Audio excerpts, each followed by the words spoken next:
प्यारे बच्चों, सुप्रभात। आज हम कक्षा 10वीं की कृतिका पुस्तक से, जो आपकी हिंदी की पूरक पुस्तक है, उससे हम आज कमलेश्वर जी का पाठ चौथ पंचम की नाग पर चर्चा करेंगे। जो कमलेश्वर जी एक सफल पत्रकार भी हैं और फिर उन्होंने टीवी रेडियो में भी काम किया है, नाटक भी लिखे हैं। ये जो इनका जो चैप्टर है, पाठ है जॉर्ज पंचम की नाक। जॉर्ज पंचम इंग्लैंड के थे और उनकी नाक, अब यहाँ पर नाक विषय को लेकर मैं थोड़ा कुछ कहूँगा कि नाक के कई मुहावरे हैं, जैसे नाक कट जाना, ठीक है ना, या नाक नीची कर देना। तो कुल में देखा जाए तो नाक मान सम्मान का प्रतीक माना गया है मुहावरों के अंदर। या इसने मेरी नाक कटवा दी, ठीक है ना, या इसने मेरी नाक रख दी, मेरा मान सम्मान। तो कुल मिलाकर ये मान सम्मान का विषय है और उसी विषय पर ये लिखा गया है। ये एक व्यंग है, ये जो इनका लिखा गया यहाँ पर जो पाठ है, ये एक व्यंग है। अब व्यंग क्या होता है? व्यंग सुन लीजिए, मैंने पहले भी बताया था कि व्यंग एक साहित्यिक विधा है जिसमें हास्य का पुट मिला रहता है, परंतु इसका उद्देश्य हास्य नहीं होता, बल्कि व्यक्ति की या समाज की कमजोरियों को उजागर करना होता है। उसे व्यंग्य कहते हैं। एक तरह से देखा जाए तो कटाक्ष है। अब हम कटाक्ष में व्यक्ति की कमजोरियों या समाज की राजनीतिक, आर्थिक, सामाजिक कमजोरियों का विवेचन करते हैं, ठीक है ना। उसमें हास्य तो आते ही है, जैसे तारक मेहता का उल्टा चश्मा, उसमें हंसी तो आती है, लेकिन उसमें कभी व्यंग भी आता है बीच बीच में, वो हमें समझना चाहिए। तो व्यंग का मतलब किसी व्यक्ति की कमजोरी का मजाक उड़ाना, कमजोरी का। जैसे इसके अंदर भारतीयों की जो नाक है, वो भारतीय लोग अपने मान सम्मान के लिए इतने गिर जाते हैं कि वो विदेशों के आगे, विदेशी शक्तियों के आगे झुकते हुए नजर आते हैं। कोई बाहर का कोई अभी मंत्री आ जाए, अमेरिका का, रूस का, तो उसके साथ हमारे नेता फोटो खिंचाने के लिए ऐसे लालायित रहते हैं जैसे, ये नहीं कि अपने मान सम्मान की परवाह नहीं करते हैं, ठीक है ना। तो यहाँ पर उसी मान सम्मान को लेकर यहाँ पर एक नाक बनी है और ये मुहावरा है। तो उस हिसाब से यहाँ पर मान सम्मान का एक कहानी बना रखी है कमलेश्वर जी ने। अगर आप इसको पढ़ोगे तो आपको समझ में आ जाएगा। भारत में एलिजाबेथ द्वितीय आती है भारत के अंदर दौरा करने के लिए, परंतु इसी बीच घटना घटती है कि दिल्ली में जो एलिजाबेथ के जो हस्बैंड है, वहाँ स्टैचू बना हुआ है, एक छोटी सी इतनी सी मूर्ति है, वहाँ उनकी नाक टूट जाती है। अब गर्मा गर्मी का माहौल हो जाता है कि भाई एलिजाबेथ आ रही है, और जब वो यहाँ आकर अपने नेता की एक मूर्ति की नाक टूटी हुई देखेगी तो इससे तो भारत की नाक कट जाएगी। वो क्या सोचेंगे कि भारत वाले हमारे नेता की कोई ज्यादा मान सम्मान नहीं करते हैं। तो उसी नाक को लेकर जद्दोजहद होती है कि अब वो नाक कैसे लगाई जाए। उसी नाक लगाने के चक्कर में मैंने ये आपको 10 पॉइंट बनाए हैं पूरी किताब में से। इस पूरी किताब में से छांट कर पूरे 10 पॉइंट बनाए हैं। चैप्टर काफी लंबा है, लेकिन कहानी बड़ी इंटरेस्टेड है, व्यंग है, हंसी भी आती है, और इसको पढ़ते पढ़ते ऐसा लगता है हम भारतीयों की कमजोरियां भी साबित होती हैं, ठीक है। तो एलिजाबेथ का पहला पॉइंट है एलिजाबेथ द्वितीय का भारत आना। एलिजाबेथ द्वितीय का भारत में आना, जब इसमें दिखाया गया है कि हिंदुस्तान आने का निश्चय करती है और अखबारों में इसकी चर्चा होने लगती है। एलिजाबेथ का दर्जी परेशान हो जाता है। एलिजाबेथ का वह ना, क्योंकि रानी को हिंदुस्तान, पाकिस्तान, नेपाल के दौरे में जाना होता है। अब वो कब क्या पहनेगी, ये दर्जी के लिए समस्या बन जाती है। रानी के सूट की तैयारी चलती है। हिंदुस्तान अखबारों में लिखा हुआ आता है कि रानी ने हल्के नीले रंग का सूट सिलवा रखा है, जिसका रेशमी कपड़ा हिंदुस्तान से है। उस सूट पर करीब 400 पाउंड का खर्चा आया है। अखबारों में छपाई में हिंदुस्तान के अखबारों में रानी एलिजाबेथ की जन्मपत्री, प्रिंस फिलिप के कारनामे, नौकर, बावर्चियों, खासनामों, अंगरक्षकों की जीवनी छपती है। जैसे हमारे यहाँ कोई आता है तो उसके बारे में अखबारों में छपाई होती है, लोग उसके समझे या पहचाने। ऐसे ही अखबारों में उनके बारे में छपने लगा, रानी के भारत में आने से पहले ये बातें छपने लगी, ठीक है। और शाही महल में रहने वाले कुत्तों तक की तस्वीरें भी अखबार में छपी। इन खबरों से हिंदुस्तान में सनसनी फैल गई और तहलका मच गया कि रानी 5,000 का सूट पहनकर पालम हवाई अड्डे पर उतरेगी। 5,000 का, ये उस समय की बात है। 5,000, आज तो 5,000 कुछ भी नहीं है एक रानी के लिए, लेकिन उस समय 5,000 बहुत महत्वपूर्ण थे। आज भी है, लेकिन समय के साथ उसका मात्रा में परिवर्तन आने से थोड़ा बहुत फर्क पड़ता है। तो अब नई दिल्ली में तैयारियां मच गई। अब नई दिल्ली में तैयारियां होने लगी, जो पुरानी सड़कें थी उनको साफ किया जाने लगा। सड़कें नाजनीन की तरह सजने लगी और फिर वहां पर लोग जुमले तैयार करने लगे, वह आए हमारे घर, खुदा की रहमत हुई, कभी हम उनको, कभी अपने घर को देखे। और दिल्ली की सड़कें देखते ही देखते जवान हो गई। अब ये भाषा का एक बड़ा ही अच्छा चमत्कार है।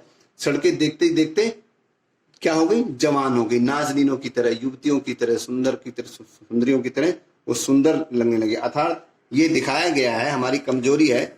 जब भी कोई भारतीय नेता, ये तो विदेश का आया था, अभी ट्रम्प जी आए थे, तो क्या हुआ था, उनके लिए बड़े बड़े बैनर लगे थे, जिस रास्ते से वो गुजरे बड़ा साफ किया गया, जो गंदा इलाका था वहां पर दीवार खड़ी गई, ठीक है ना। तो इस तरह से उस समय की ये एक बहुत पुराने समय से चला आ रहा है, इस तरह की जो चीजें हैं राजनीति के अंदर। तो उस टाइम भी नई दिल्ली में तैयारी की गई इस तरह से, ठीक है। और नई दिल्ली सड़कें जवान होगी। फिर जॉर्ज पंचम की नाक, अब सवाल उठता है, जॉर्ज पंचम की नाक की सारी तैयारियां हुई, परंतु इंडिया गेट के सामने जो जॉर्ज पंचम की नाक जो लाट थी ना, लाट उसमें यकायक गायब हो गई। और यद्यपि यहाँ तक कि उस मूर्ति की रखवाली के लिए कई वहां पर पहरेदार रखे गए थे, लेकिन फिर भी वो नाक गायब हो गई। परेशानी बहुत बढ़ गई।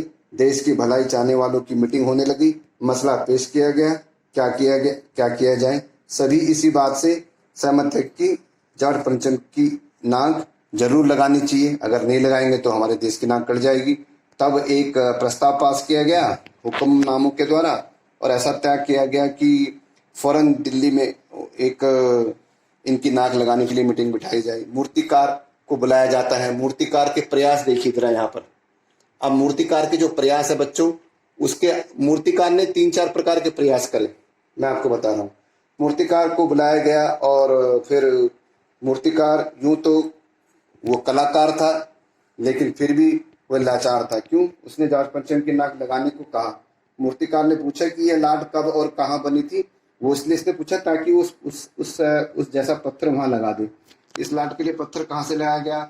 जो हमारे पुरातन विभाग फाइलों खोला गई, फिर इससे पता की गई यार ये किस समय की नाक है, वहां किस समय कैसा पत्थर चला, लेकिन वो फाइलें सब हजम कर चुकी थी। फाइलों में कुछ नहीं मिला, दीमक चाट गई थी। तो ये दीमक चाट गई थी। तो यहाँ पर एक जो हमारे जो सरकारी जो बाबू होती हैं उनकी पोल, हमारे सरकारी कर्मचारी कितने लापरवाह हैं प्रशासनिक व्यवस्थाओं में, यहाँ की भी पोल खोली है। यानी सरकारें जो फाइलें थी सब चट कर गई, अर्थात दीमक चाट गई। उनकी व्यवस्था ही नहीं तो दीमक की चाटेगी उसके अंदर। फिर यहाँ पर मूर्तिकार दीमक चाट गई। सारी फाइलों को खोल कर देखा गया तो सारी फाइलें दीमक खत्म कर चुकी थी। मूर्तिकार को कहा कि अब क्या किया जाए, अब सब आप ही के हाथ में है।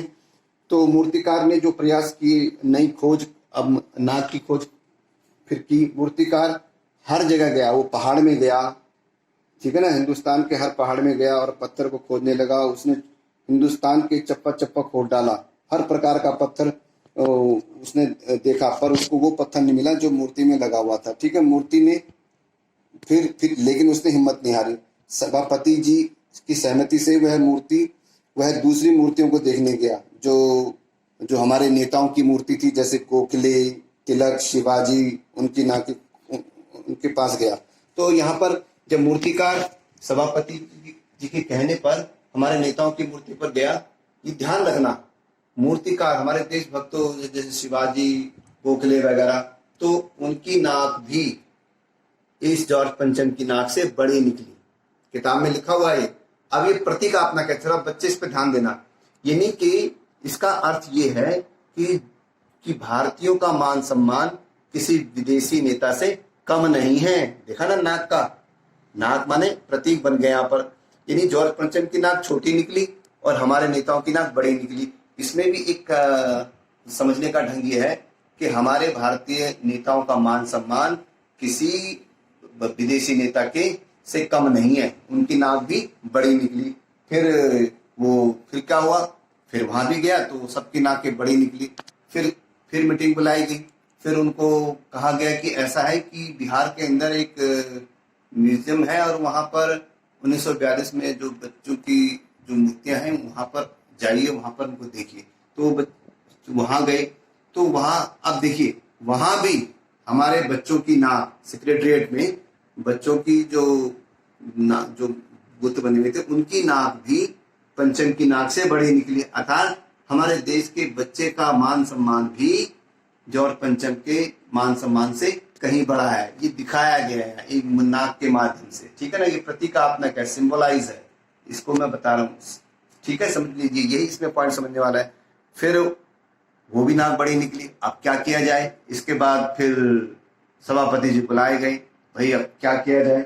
फिर नाक की खोज पे जॉर्ज पंचम की छोटी नाक निकली। जॉर्ज पंचम की छोटी नाक मतलब जॉर्ज पंचम का जो मान सम्मान है वो भारतीयों से ज्यादा अधिक बड़ा नहीं है, छोटा है। अब यहाँ पर आता है कि जिंदा नाक लगाने का प्रस्ताव। अब फिर मीटिंग बिठाई जाती है। अब उसमें क्या किया जाए। रानी एलिजाबेथ आ रही है और नाक लगाना जरूरी है। अगर नाक नहीं लगेगी तो भारत की नाक कट जाएगी। वही बात आ गई ना मान सम्मान की। यानी कि ये कहा जाएगा कि एक देश हमारे नेता की नाक नहीं बचा जाएगा, यानी नाक तो कटेगी, नाक कटी हुई थी बुद्ध की, लेकिन एलिजाबेथ के सामने हमारी नाक कट जाएगी, हमारी बेइज्जती हो जाएगी, हमारा मान सम्मान गिर जाएगा और ये अच्छी बात नहीं है। तो उसको किसी कीमत पर बनाने के लिए फिर से मीटिंग बिठाई गई। अब एक प्रस्ताव पास किया गया कि भाई अब जिंदा नाक लगाई जाए। तो जिंदा नाक लगाई जाए,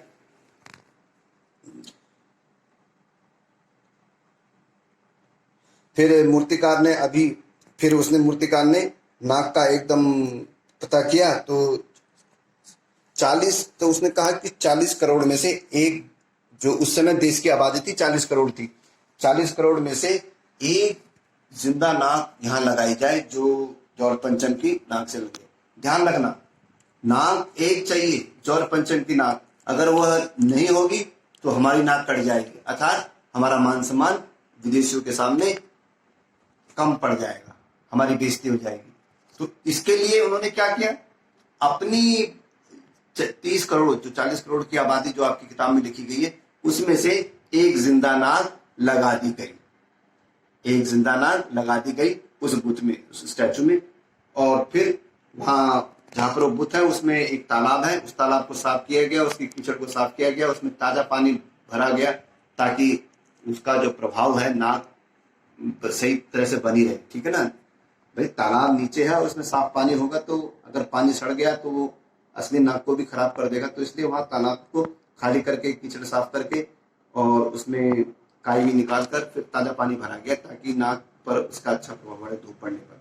अब जिंदा नाक लगा दी गई तो अगले दिन क्या हुआ, अखबार शांत थे। लास्ट के पेज पे लिखा गया है अखबार शांत थे, कहीं कोई फीता नहीं काटा गया, कोई मांग पत्र नहीं बांटा गया, किसी को कोई इनाम नहीं दिया गया।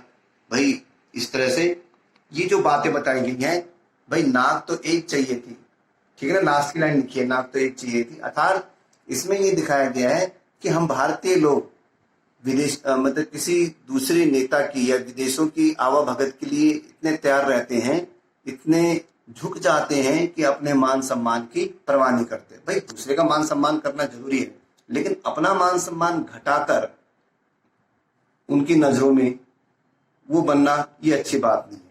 ये यही जो व्यंग है कहानी का वो दिखा रखा है इसके अंदर, ठीक है। अब अगले दिन अखबार बंद थे, क्यों? क्योंकि भारत की नाक कट गई थी। अभी देखो विरोधाभास हो गया, यानी कि भारतीयों का मान सम्मान उस दिन गिर गया था।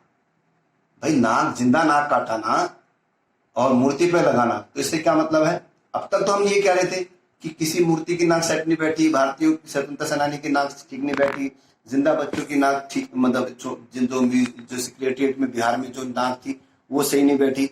हमने ये बताया था कि इन सब की नाक जो थी जॉर्ज पंचम की नाक से बड़ी थी, यानी कि इनका मान सम्मान, जॉर्ज पंचम का मान सम्मान जो है वो मान सम्मान हमसे बड़ा नहीं है।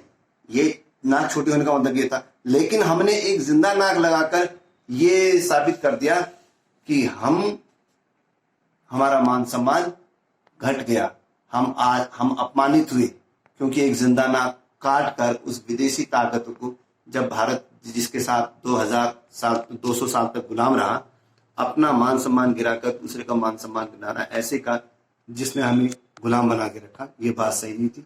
उस दिन पूरे भारत में शोक लहर थी, लोग विरोध कर रहे थे, अखबार भी, ये ध्यान रखना, विरोध में थे, इसलिए कोई मांग पत्र नहीं बांटा गया था, कहीं कुछ नहीं बांटा गया था। ठीक है बेटी, तो यहाँ पर इसी व्यंग को दिखाना है कि भारतीय लोग अपने विदेशी लोगों के आवाभगत के लिए इतने तत्पर रहते हैं कि अपने मान सम्मान की भी प्रवाह नहीं करते।